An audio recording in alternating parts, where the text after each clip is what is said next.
Halo semuanya, selamat pagi atau selamat malam. Saya nggak tahu ini udah jam segini soalnya. Kali ini saya akan mengupdate kembali terkait dari price action cryptocurrency, di mana saya akan membahas tentang Bitcoin dan juga altcoin, dan ada berita buruk. Berita buruk masih FUD ya, maksudnya ya masih nggak tahu lah kelanjutannya bagaimana. Langsung aja kita langsung ke chartsnya aja lah gitu ya. Nah, ini adalah update dari Litecoin gitu ya, seperti yang udah kita prediksi sebelumnya terkait dari harga Litecoin ya. Kita kemarin itu beranggapan bahwa akan terjadi sebuah kenaikan. Reasonsnya apa? Simple aja. Di sini ada terbentuk sebuah pattern inverted head and shoulders. Di mana ini adalah head and shoulders yang terbalik. Nah, ketika harga ini berhasil break dari trendline putih ini, maka harganya akan melanjutkan kenaikan. Tetapi sayangnya di time frame 1 hari, Litecoin itu gagal closing di sini. Gagal closing melewati area trendline gitu yang harus mereka break gitu. Tapi gagal nih. Nah, yang kita bilang sebelumnya adalah ketika harga gagal menembus, maka yang terjadi apa? Penurunan. Ya, benar lagi, penurunan dan masuk juga. Makanya tujuan saya bikin video ini ataupun outlook itu adalah biar teman-teman tahu gimana gimana sih kondisi market sekarang, gimana sih yang bisa kita ambil gitu, opportunity apa yang bisa kita ambil biar kita bisa untung ketika harga naik dan juga harga turun. Nggak cuma harga naik aja karena kita nggak saham cryptocurrency, itu kita bisa untung ketika naik dan juga turun. Ya, itu adalah di market futures ya, di derivatif, di perpetual kontrak gitu ya. Nah, jadi ini terjadi penurunan. Nah, kenapa nih Litecoin ini ambruk harganya? Nah, itu nanti kita bahas yang lain lagi ya, soalnya itu kan nyambungnya ke Bitcoin. Karena harga Litecoin ini memang ya, Litecoin, altcoin yang lain itu punya patternnya masing-masing, punya chartnya masing-masing. Tapi lagi-lagi kita tahu Bitcoin itu adalah orang tuanya dari cryptocurrency. Jadi harga di Bitcoin maaf, di cryptocurrency ini cenderung mirip. Ethereum pun bentuknya mirip sama kayak Bitcoin. Ketika ini kemarin di fase 19.000, ini kalau nggak salah nih, kalau di Bitcoin ini harganya waktu itu 19.000. Ya di sini dia naik, Bitcoin dia juga naik. Terjadi koreksi ya, terjadi koreksi. Kalau di Bitcoin dia langsung naik, nggak ada koreksi ke dalam gini, langsung dia naik, kemudian koreksi naik ke atas, terus turun. Nah, di sinilah kita sekarang. Nah, memang nggak mirip, tapi ya sama. Kalau misalnya kita lihat di coin market cap, kita tuh bisa mengcompare antar beberapa beberapa currency gitu ya. Nah, digital currency ini ada tulisannya compare with, mau kemana nih? Ethereum nih. Ya, kita lihat aja di Ethereum pakai candlestick gini ya. Kita pakai all time high, all of itulah selamanya lah pokoknya, atau 1 tahun gitu ya, 1 tahun. Ini gimana sih caranya compare bagaimana? Saya lupa nih. Gimana caranya trading view? Ini mah nggak di compare. Ulang. maaf. Contohnya di Ethereum. Kita buka Ethereum, kemudian kalian bisa pilih ini compare with, kemudian compare kemana, ke Bitcoin. Nah, kita bisa lihat pergerakan harga Bitcoin dan juga ETH yang biru, BTC yang oranye ya. Kita agak naikkan dikit ya, sama pergerakannya mirip sama kayak Cardano gitu. Cardano, Ethereum, kemudian yang lain-lainnya, yang 10 market terbesar itu mirip, kecuali stablecoin yang nggak mungkin stablecoin ngikut ya. Ambruk lah kita kalau misalnya stablecoin, karena tujuan dari stablecoin kan karena emang untuk biar dia terjaga 1:1 gitu ya. Nah, oke. Kita balik lagi ya ke Litecoin tadi ya, Litecoin USD BUSD. Oke. Nah, kemarin kita kan berpikir yang terjadi itu adalah pola ini ya, pola head and shoulders, tapi ternyata gagal. Nah, kira-kira kemana sih harganya sekarang? Nah, ini kan kita close candle di 1 hari itu sekitar di 7 jam 30 menit lagi gitu ya. Nah, kita tunggu nih berita sekarang nih. penurunan yang terjadi sekarang ini kan karena FUD ya, FUD berita buruk yang tidak jelas. Orang rapatnya aja belum masih tuduhan. Nah, harganya gitu, istilah gitu lah. Kayak orang dituduh jadi maling tapi belum belum ada olah TKP-nya kalau dia beneran maling. Ya kalau misalnya dia bukan maling gimana? Ya berarti dia nggak salah. Kalau nggak salah gimana? Harganya naik gitu. Kalau misalnya dia salah, harganya turun. Loh, kenapa bisa turun? Karena Binance lah yang dituduh. Dan di sini ya kita baca ya, ada SEC sues Binance and CEO Chang Peizo for US Securities Violation. Ya, jadi SEC ini menuduh si pihak Binance ya dan juga CEO Chang Peizo itu ada melanggar dari violation ya, melanggar dari peraturan dari undang-undang lah, undang-undangnya SEC gitu. Nah, ini ada 13 tuduhan. 13 tuduhan ini ya tuduhan yang sangat serius gitu ya. Sangat-sangat serius, 13 tuduhan. Gimana coba ada orang bisa nuduh sampai 13 tuduhan? Itu berarti kan sangat-sangat kompleks gitu ya kan. Ya, entah itu karena SEC itu udah sangat-sangat depresi gitu ya dengan kekalahan mereka. XRP menang melawan SEC. Bisa ada nggak beritanya? Presiden Ripple Optimus menang lawan SEC. Nah, ini di 23 Maret 2003 dan ya kalau nggak salah saya lupa di mana link beritanya, tapi kalau tidak salah sepertinya opportunity yang paling besar itu nantinya SEC melawan XRP, yang menang adalah XRP. Nah, ketika XRP menang, dipastikan ketok palu menang, maka harga semua cryptocurrency udah otomatis naik. Kenapa? Karena beritanya dari segi suku bunga ya kita bisa lihat nih. Kan kalau misalnya Bitcoin, altcoin segala macam semua digital asset ya, mau itu saham atau mau itu forex, mau itu digital currency seperti Bitcoin, itu kita kiblatnya juga ujung-ujung adalah dolar gitu ya kan. Dimana dolar ini ketika suku bunganya naik, maka aset-aset yang lain terganggu gitu. Nah, di sini kita bisa lihat di cmegroup.com itu kemungkinan kenaikan dari suku bunganya itu cuman 21,8%. Sekalipun ada berita jelek seperti ini ya, berita jelek seperti ini kayak cuman berita jelek sementara aja, toh juga masih berupa tuduhan, belum sampai ketok palu. XRP aja yang sama SEC yang udah sidang panjang lebar dari 2020 berapa ya, 2022 kalau nggak salah, sampai sekarang nggak selesai gitu ya. Nah, apalagi yang ini gitu kan. Nah, kita lihat aja dari suku bunga, karena kan kita lihat untuk jangka waktu sekitar, kalau kita ke time frame weekly ya, time frame weekly kita butuhkan itu adalah bagaimana peluang kedepannya di sekitar 8 minggu ke depan, kan gitu ya. 8 minggu ke depan aja lah dulu. Oh, ini Litecoin, maaf ya, tapi sama lah, mirip lah, karena mirip tadi itu ya. Nah, kemudian kita tadi balik lagi ke sini. Nah, 78,2%. Ini harga kemungkinan kenaikan suku bunga ini sekarang kan didominasi sama tidak naik tetap gitu ya. Walaupun hari ini hasil dari economic calendar pada hari ini itu cenderung merah semua, tetapi ternyata itu tidak mengubah ini data yang ada di sini, itu tidak berubah. Entah karena belum diupdate ya. Data of 5 Juni 10.36 CT. Oke, harusnya ini nggak berubah ya, karena ini jamnya harusnya setelah ini nggak sih? Ini mana ya jamnya ya? Juni 11.21 diedit. Oke lah. Tapi yang pasti ini setelah data itu keluar, jadi harusnya ini adalah data yang sangat-sangat update gitu ya, bahwa kemungkinan kenaikan dari suku bunga itu tetap bakal stop gitu ya. Kalau nggak salah juga ada berita Joe Biden itu menandatangani debt ceiling. Dia udah ditandatangani debt ceilingnya. Ya. AS selamat dari gagal bayar. Biden tekan UU batas utang.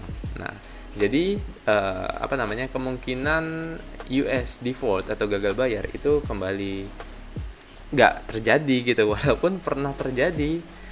Maksudnya walaupun posisi seperti ini itu udah pernah terjadi beberapa tahun yang lalu, tapi ujung-ujungnya juga ternyata batas utangnya dinaikin lagi dan terjadi lagi untuk di tahun ini gitu, di 2023 di mana US kembali diserang sama yang namanya gagal bayar utang gitu. Nah, oke, untuk berita Binance tadi udah selesai ya berarti ya. Itu hanya tuduhan aja, masih belum sampai ke pidana, belum sampai ke sidang. Jadi kita santai-santai aja. Kemudian dari segi suku bunga pun berarti long termnya itu bagus. Kemudian kita lihat kembali di Bitcoin Rainbow Chart, kita tahulah kalau misalnya ada siklus halving setiap 4 tahun ya, setiap 4 tahun sekali atau sekitar beberapa blok, saya lupa ya. Kita bisa lihat sini ya, halving halving countdown clock. Nah, nih kita bisa lihat di sini ada berapa blok yang udah diciptakan dan juga bla bla bla gitu ya. Sekitar 315 hari lagi. Guys, jadi selama 315 hari ini kalian bisa melakukan akumulasi DCA aja. Mau harganya naik ya, mau harganya nanti naik atau turun, udah cicil aja. Nanti kita sama-sama ambil nanti sama-sama ketika dia udah menciptakan, astaga apa ini. Anggap aja ini nggak ada ya, ini apa gitu, Godzilla pattern lagi. Oke, maaf ya, sorry ya guys. Nah, anggap aja ya, nanti kalau misalnya ini dia berhasil menembus namanya new all time high, nah kita di sini sama-sama akumulasi. Mau harganya ke sini, turun lagi ke bawah, naik lagi ke sini. Nah, ketika dia udah menyentuh new all time high atau ini adalah menyentuh all time high yang sebelumnya, udah kita kan udah untung, guys. Sekalipun kita di sini akumulasi di sini, ya kita kan untung. Kenapa? Ya, reasonnya itu tadi, bahwa setiap 4 tahun sekali atau beberapa blok sekali, ini ada berapa blok ini? Saya nggak tahu cara bacanya bagaimana. Blok until halving ada 47.000 lagi. Masih ada 47.000 blok lagi sebelum halving. Kalau misalnya dihitungkan, karena ya kan lama bloknya kan berbeda-beda tiap blok gitu ya. Ada yang lama, ada yang cepat. Sekitar ya kira-kira 315 hari lagi, sekitar 1 tahun lagi. Dan kita kalau lihat dari sini Bitcoin chart ini, harganya setiap kali setelah halving itu harganya akan menembus naik ke atas sampai new all time high. Kalau di sini dia bisa sampai $100.000 gitu ya. Tapi ya nggak pasti gitu ya, nggak pasti sampai $100.000. Ini hanya chart saja, kemungkinan patternnya akan terjadi gitu ya. Nih, setelah halving kemudian naik, setelah bubble dia turun, kemudian halving lagi, naik lagi, terus ini deket halving turun, terus naik lagi. Jadi nanti kalau misalnya ada kenaikan ataupun penurunan, itu adalah hal yang sangat wajar gitu ya, karena pastinya whales itu membutuhkan pijakan-pijakan yang enak untuk mereka akumulasi gitu ya. Kita bisa lihat dari orang-orang yang memiliki 1.000 Bitcoin sampai 10.000 Bitcoin gitu ya, orang-orang gila lah yang punya duit banyak gitu ya. Nah, mereka itu nih ya, kan pastinya mereka mengakumulasi Bitcoin biar harganya naik gitu ya. Nah, kadang mereka saat akumulasi harganya itu drop seperti ini. Mereka lagi akumulasi, tapi harganya drop. Kenapa? Retailer menjual, kemudian whales membeli. Nah, gitu. Mungkin di sini ada berita jelek gitu ya. Ada berita jelek, entah kehancuran apa, kemudian jadinya jatuh. Nah, ketika jatuh, whales bukannya menjual, mereka beli. Itu dia sistem DCA, sistem cicil, harga jatuh beli. Gitu. Karena mereka banyak duitnya, mereka bisa tenang beli, nyicil tanpa kita kalau kita kan kalau habis nyicil kan mikir ya, duitnya kan nggak bisa dicairin sampai nanti next halving gitu ya.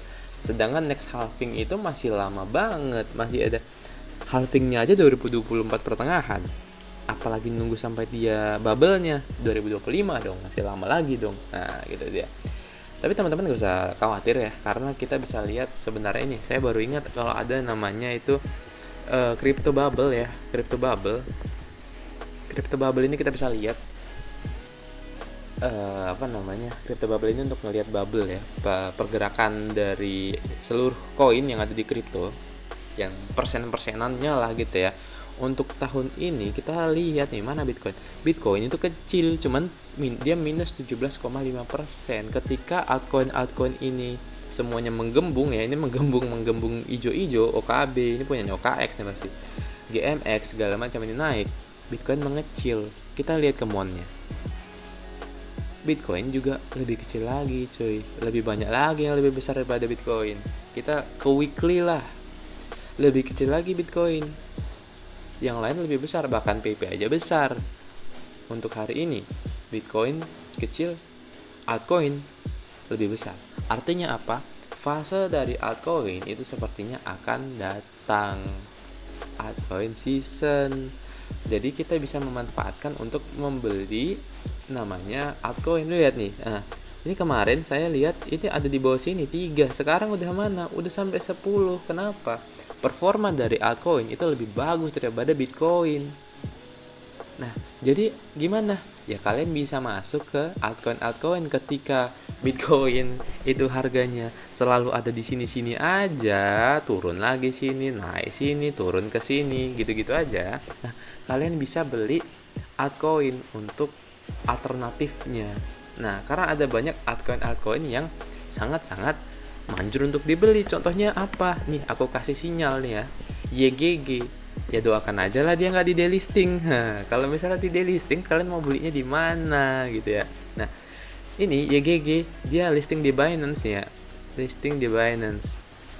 Harga listingnya itu di $4, kemudian all time high-nya dia pernah di $11, sedangkan harganya sekarang cuma 0,1. 0,1. Nah, 0,1. Tapi di sini sayangnya terbentuk yang namanya descending triangle gitu ya. Di mana descending triangle ini kemungkinan probability dengan berita yang jelek juga itu harusnya bisa jatuh ya ke bawah ya. Tapi pertanyaannya, apakah orang-orang yang megang dari YGG ini ya bisa bikin jatuh? Orang volume trade-nya aja kecil kok. Kita mana ya? Kita bisa nggak lihat sini volume. Oke, ini ada volume ya. Volumenya di sini kecil banget, guys. Ketika terjadi penurunan pun juga volumenya sangat kecil. Jadi untuk apa lagi mereka jatuh? Dengan reasons apa lagi walaupun Bitcoin jatuh? Iya, Bitcoin jatuh. Tapi siapa yang bisa ngejatuhin lagi ke bawah? Orang dia udah di bawah banget, gitu ya. Bayangkan ya kalau misalnya kalian entry di bagian paling bawah ini YGG ini. YGG ini masih jalan proyeknya kan, dia games gitu ya. Jadi masih jalan dan use case-nya juga bagus. Orang dia adalah crypto untuk game, dimana namanya game aja kan dah pasti kan kompleks gitu ya. Nah, kalau misalnya dia bisa menyentuh all time high lagi, kenaikannya bisa sampai 8.716%. Itu gila banget gak sih? 871%. Kita bisa lihat YGG unlock ya, namanya YGG roadmap ya. YGG roadmap di sini kita bisa lihat dari coindar.org. Kita bisa lihat dari eventnya, news roadmapnya, segala macam, event date. Nah, ini ketika di Maret 19 2023 mereka bikin AMA. Setelah AMA harganya jatuh, sebelum AMA naik, setelah AMA turun. Abis itu lock unlock. Biasa ketika sebuah koin itu unlock biasanya jatuh, ada report, ada unlock. Sekarang fase earning gitu ya. Nah, artinya apa ya? Artinya apa?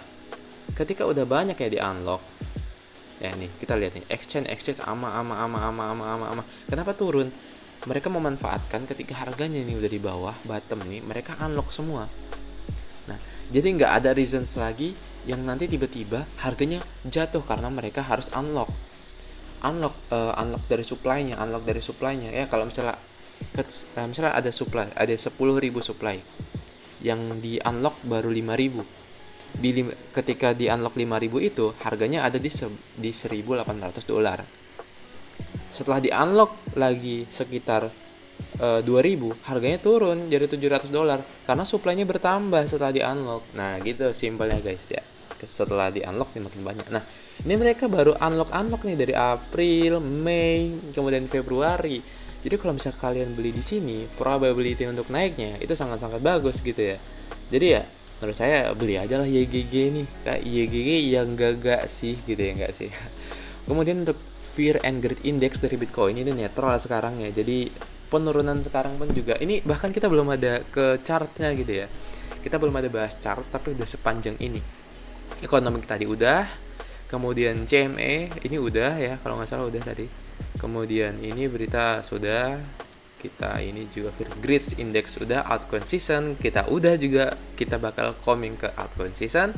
Kemudian Yet Good Games itu juga udah, itu salah satu koin yang bisa kalian beli gitu ya. Oke, kita lanjut ke sini, ke 1000 sampai 10.000 whales gitu ya. Maaf, ini maksudnya bukan 1000 whales, ada 1000 sampai 10.000 whales, tapi maksudnya orang-orang yang memiliki Bitcoin dari 1000 sampai 10.000 Bitcoin gitu ya. Orang-orang gila lah, orang-orang yang punya duit banyak gitu ya. Satu Bitcoin aja udah berapa dolar gitu ya.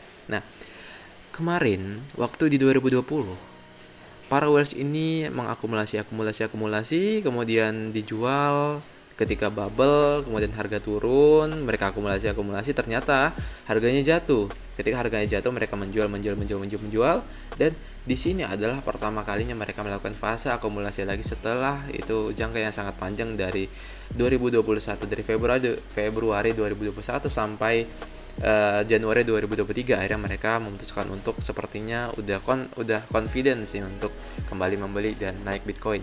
Nah, langsung aja kita ke Litecoin ya. Litecoin USD. Oke, ini untuk Litecoin. Kita lari ke time frame 4 jam aja ya. 4 jam itu paling asik gak sih? Nah, di sini kita yang pertama sekali yang harus kita take a note ya, untuk kita lihat itu adalah bagaimana fase koreksi yang berhasil dibuat dari Litecoin ini untuk menjaga harganya tetap di area resisten ini. Gimana caranya biar bisa nahan di area resisten?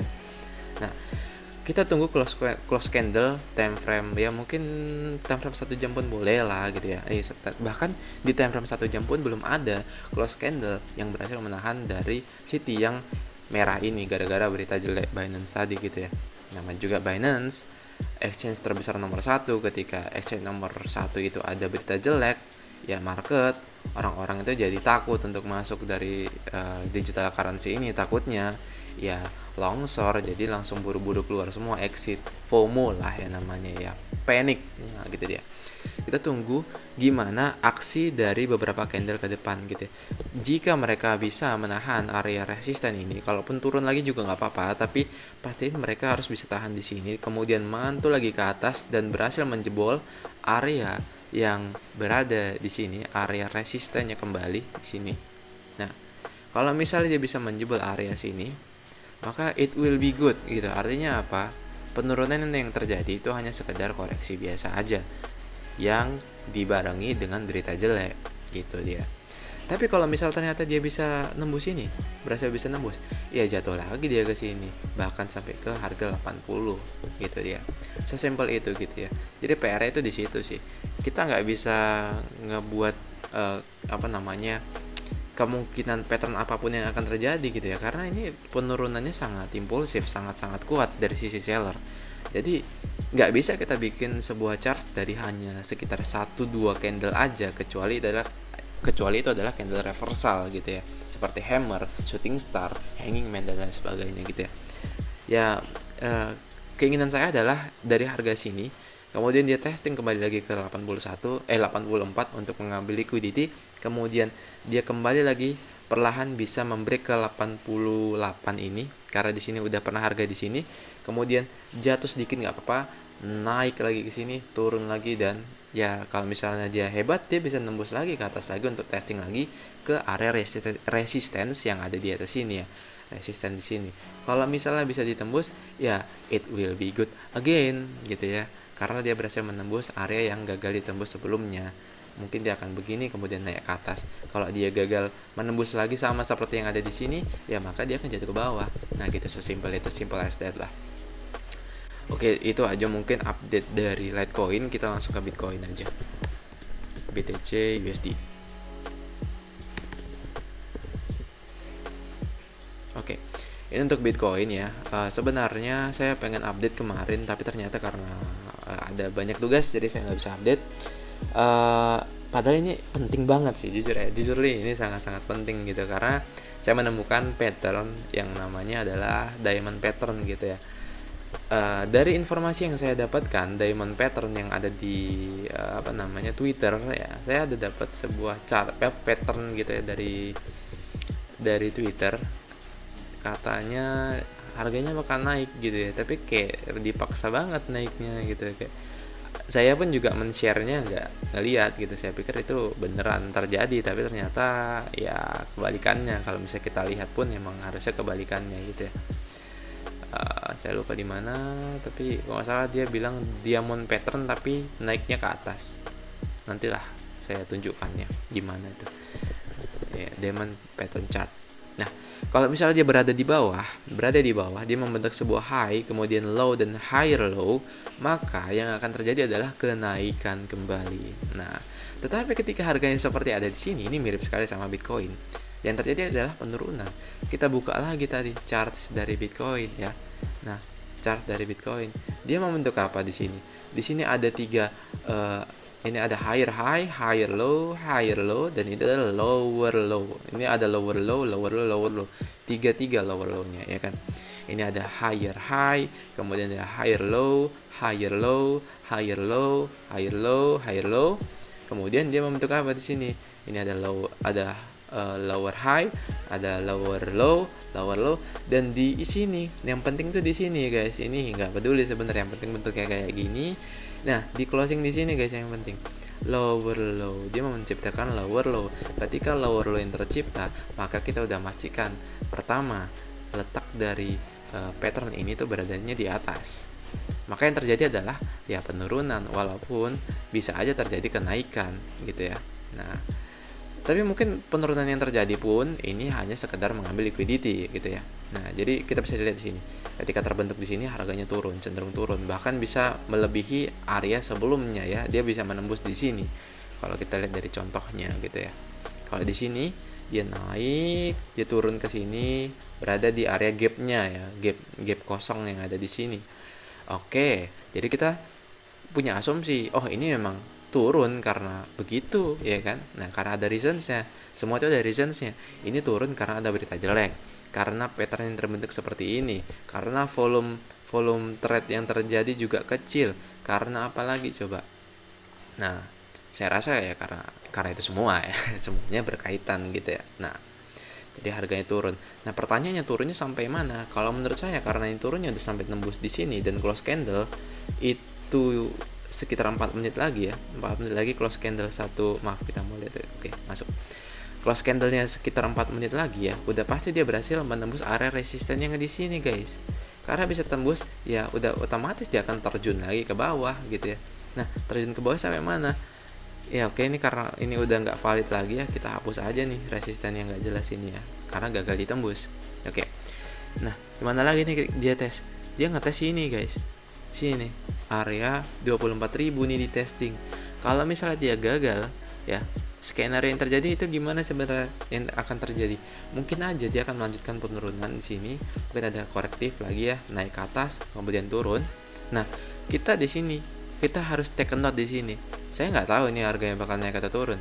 Tergantung apa yang terjadi di sini. Yang terjadi di sini, mungkin dia bisa naik ke atas, kemudian ya naik ke atas, atau bisa jadi juga dia gagal bertahan di sini dan malah turun ke 23.000, bisa aja. Kita nggak tahu ya, karena kita kan bukan dukun gitu ya, kita bukan market maker, kita hanya retail lah, hanya segelintir batu kecil lah dibandingkan orang-orang yang punya duit banyak. Jadi kita nggak bisa menggerakkan market, kita bergerak berdasarkan market gitu ya. Dan selama fase apapun itu kita bisa melakukan DCA, sistem cicil. Ketika harga turun di sini kita beli, ketika turun di sini kita beli, ketika naik sedikit di sini kita beli.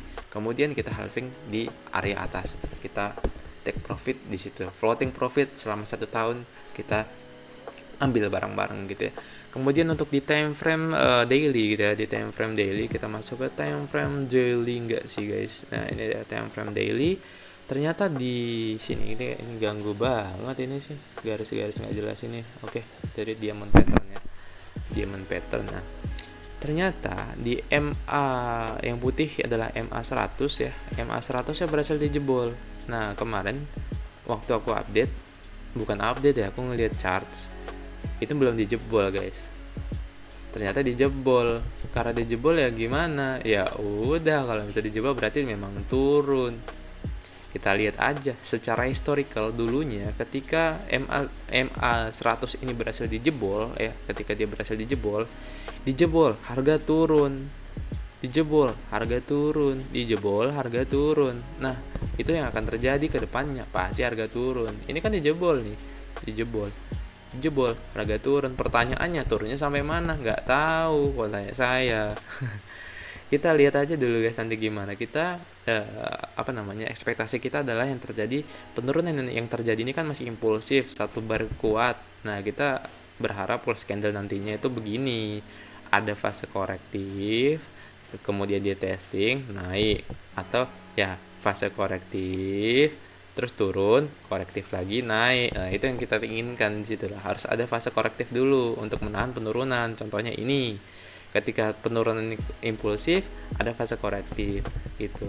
Ketika mana lagi ya contohnya. Oke, bisa lagi nih ya. Ketika ini penurunannya cukup impulsif, kemudian dibantai sama impulsif harus impulsif atau impulsif sama korektif. Ini ketika ada penurunan juga ya, penurunannya yang sangat impulsif, sangat kuat, dibantai sama kenaikan yang sangat impulsif, dan ada fase korektif. Nah, fase korektif inilah yang menentukan naik atau turunnya gitu ya. Nah, jadi sepertinya itu aja update dari Bitcoin kali ini dan juga LTC ya. Untuk update altcoin yang lain mungkin di video nanti, karena ini udah lama banget, udah jam segini. Tetap kalian harus harus do your own research, harus research sendiri kira-kira di coin apa, di mana kalian bisa mengambil take opportunity biar bisa cuan bareng, mau itu short ataupun long, atau buy ataupun sell gitu ya. Ketika naik kita untung, ketika turun kita juga untung gitu ya. Nah, oke, selamat malam semuanya. Assalamualaikum warahmatullahi wabarakatuh.